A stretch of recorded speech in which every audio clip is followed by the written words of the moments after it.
hari ini saya ingin menyampaikan sebuah tema, yakni hati yang menyembah.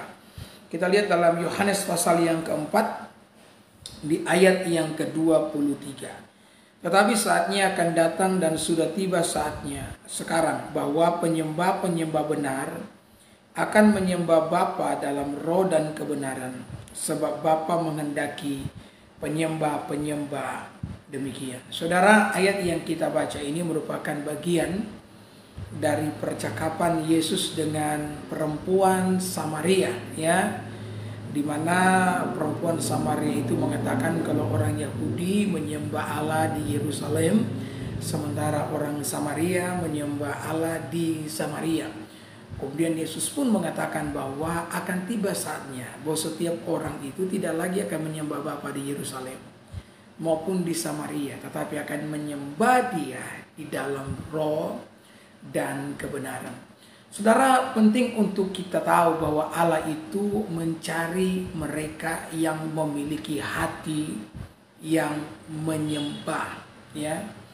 Dan ketika Allah menemukan mereka yang menyembah Dia dengan hati, janji Tuhan Dia akan melimpahkan kekuatannya kepada setiap mereka. Kenapa demikian? Karena sekalipun Allah itu maha kuasa, sekalipun Allah itu adikodrati, ya, omniscience, maha tahu, omnipresent, maha hadir, Allah tidak bisa menyembah dirinya sendiri. Itulah sebabnya kenapa Dia menciptakan yang namanya manusia dan malaikat untuk menyembah Dia. Nah, malaikat menyembah Tuhan dengan sebuah kewajiban, ya. Malaikat itu diwajibkan, diharuskan untuk menyembah Tuhan. Kalau misalkan malaikat memilih untuk tidak menyembah Tuhan, maka malaikat itu akan dijatuhkan oleh Tuhan, ya. Di sana ada seorang malaikat yang bernama Lucifer. Dia merupakan malaikat penyembah, bahkan pemimpin penyembahan itu sendiri, ya. Tapi yang kemudian dia memilih untuk tidak lagi menyembah Tuhan dan dia meninggikan diri di hadapan Tuhan itu sendiri. Sampai kemudian Alkitab mengatakan Tuhan pun, saudara-saudara, membuang malaikat itu jatuh ke bumi, ya. Jadi Tuhan menciptakan malaikat untuk menyembah Dia di dalam sebuah kewajiban, di dalam sebuah keharusan. Ketika malaikat tidak melakukannya, maka dibuang. Nah, berbeda dengan manusia, saudara-saudara. Manusia ini berbeda dengan malaikat, ya. Kita diciptakan Tuhan juga untuk menyembah, tetapi kita menyembah di dalam sebuah pilihan. Allah memberikan kepada kita free will atau kebebasan di dalam memilih apakah kita mau menyembah Dia atau tidak, ya.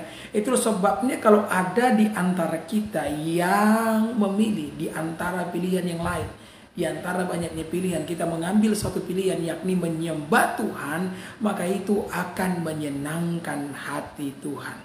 Saudara, sebenarnya Allah itu bisa hidup tanpa perlu kita menyembah Dia, ya, karena Allah itu berbeda dengan dewa-dewa pagan kepercayaan beberapa orang, ya.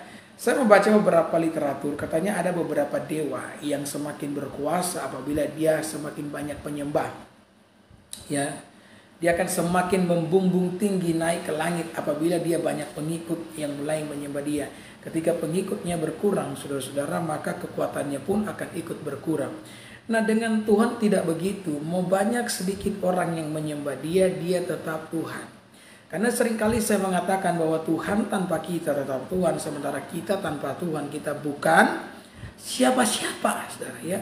Jadi sekalipun seantero dunia ini tidak mau menyembah Dia, saya mau katakan kepada saudara bahwa Dia itu tetap Tuhan, ya. Dia menjadi Tuhan bukan karena sistem demokrasi, ya, rakyat yang memilih, tidak, ya. Semakin banyak suara maka semakin bagus, ya kan. Dia tetap Tuhan, Dia duduk di atas taktanya. Walaupun dunia ini pada akhirnya akan kiamat dan Tuhan mengabaikannya, katakanlah demikian, ya. Maka tidak ada satupun hakim yang berani mendakwa Tuhan, karena Dia lebih tinggi daripada segala hakim dan tidak ada seorang pun yang bisa menuduh Dia, karena Dia adalah satu-satunya penguasa tunggal di dalam kehidupan itu sendiri, ya.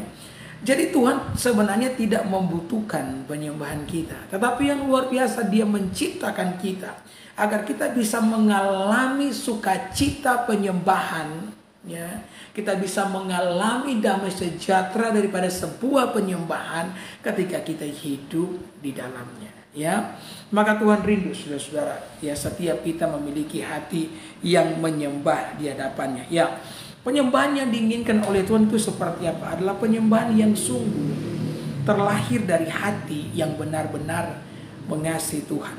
Ya, perhatikan apa yang terjadi dengan Kain dan Habel. Mereka berdua ini kakak beradik, ya kan? Dan mereka adalah anak daripada Adam dan Hawa. Satu kali saudara-saudara mereka menyembah Tuhan dengan memberikan korban sembelian kepada Tuhan. Jadi setiap zaman itu menyembah Tuhan itu dengan berbagai macam cara. Ya, di zaman dulu orang mempersembahkan korban berupa lemak, saudara-saudara, ya, atau apalah yang dapat mereka berikan kepada Tuhan. Berbeda zaman, berbeda cara, ya. Maka kita mengatakan Habel mulai mempersembahkan lemak yang berasal dari dombanya, sementara Kain mempersembahkan sayur-sayur, saudara, karena Kain itu sendiri adalah seorang petani, sementara Habel merupakan seorang peternak. Ya, saya percaya bahwa apapun yang dapat kita berikan kepada Allah, asalkan kita memberikan dengan penuh kesungguhan, itu akan diterima oleh Allah, karena Allah tidak pernah memandang seberapa banyak yang dapat kita beri, tapi Allah memandang seberapa sungguh kita memberi. Nah, kemudian Alkitab mengatakan pemberian Kain ditolak. Saudara, tentu saja ini membuat kita kaget loh. Ini pertama kali kan Alkitab menceritakan tentang sebuah penyembahan, dan ternyata ada penyembahan yang diterima dan ada penyembahan yang ditolak. Tentu saja ini menjadi warning bagi kita, ya. Tentu saja ini menjadi peringatan bagi kita bahwa ternyata tidak semua penyembahan itu diterima oleh Tuhan. Maka kita perlu memastikan baik-baik, kita perlu memperhatikan baik-baik, ya, penyembahan yang kita berikan kepada Tuhan. Apakah penyembahan ini berkenan di hadapan Tuhan atau tidak? Jangan menjadi orang yang acuh tak acuh, ya kan? Yang bahkan tidak memiliki hati di dalam menyembah. Ya, datang ke gereja sewajarnya, datang ke gereja seadanya. Beberapa orang datang ke gereja, saudara-saudara, karena merasa wajib, ya kan? Kalau dia tidak bangun pagi di hari Minggu kemudian mandi siap-siap ke gereja, maka istrinya akan mulai ngoceh. Istrinya akan mulai marah-marah, saudara. Dan pada akhirnya ketika dia sampai di gereja, pendeta tanya, kenapa Bapak begitu rajin ya ibadah ya? Dia pun menjawab, sebenarnya pendeta, saya tidak rajin. Saya hanya menghindari yang namanya pertikaian di rumah tangga saya. Saya tidak mau istri saya marah-marah, maka saya datang ke gereja untuk beribadah daripada saya kena marah. Nah, ini berarti ketika dia datang untuk menyembah Tuhan, dia tidak memiliki hati di dalam. Saudara, perhatikan baik-baik. Tuhan yang kita sembah adalah Allah yang berhak menerima segala sesuatu di dalam hidup ini. Karena dia adalah Allah yang mengasihi kita, Allah yang mencintai kita, Allah yang memberikan berkat-berkat di dalam kehidupan saya dan saudara. Kalau hari ini kita masih ada, kalau hari ini kita masih hidup, kita masih bisa melihat orang-orang yang kita kasih, seharusnya hal itu mendorong kita untuk menyembah Dia. Ya. Seharusnya hal itu memberikan motivasi, memberikan dorongan, memberikan semangat bagi kita untuk memuliakan Dia. Karena Dia adalah Allah yang telah berbuat baik di dalam kehidupan saya dan saudara. Ya, maka apa yang terjadi? Ternyata persembahan daripada Kain ditolak, sementara persembahan Habel diterima. Kenapa demikian? Karena kita mengatakan Kain mempersembahkan korban dengan tidak segenap hati. Saya tidak tahu kenapa. Apakah Kain merasa bahwa sepertinya Allah itu hanya merugikan saja? Kenapa saya harus mengambil sebagian daripada hasil pertanian?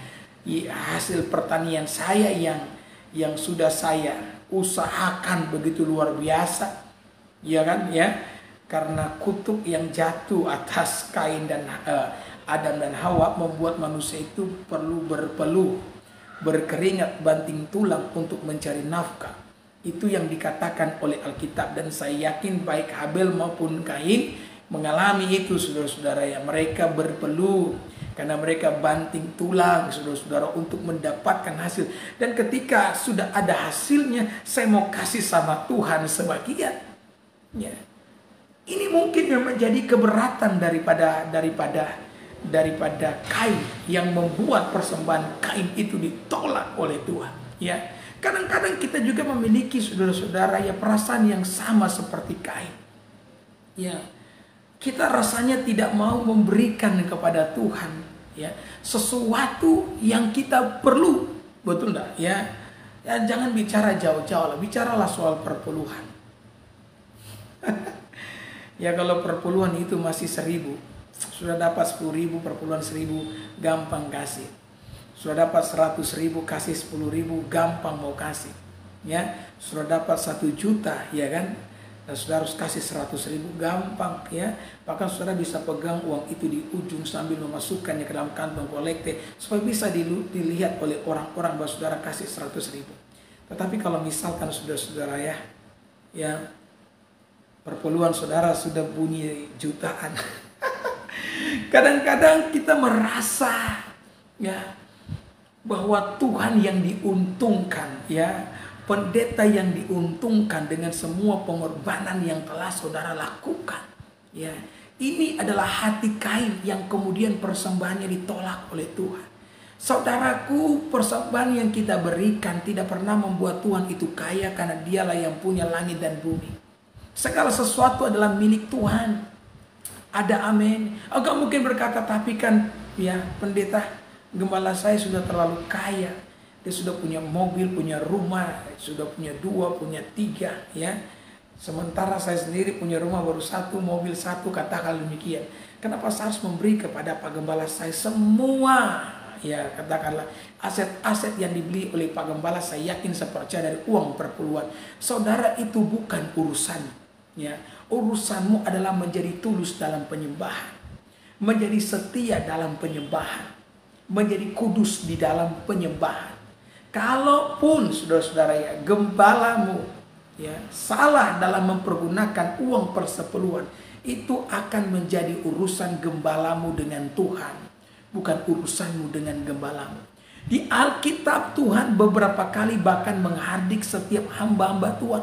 Bahkan di sana ada Eli, bahkan Eli dengan anak-anaknya yang pada akhirnya mengalami penghukuman daripada Allah. Kenapa? Karena mereka tidak tulus, mereka tidak setia di dalam sebuah pelayanan persembahan, di dalam sebuah pelayanan penyembahan.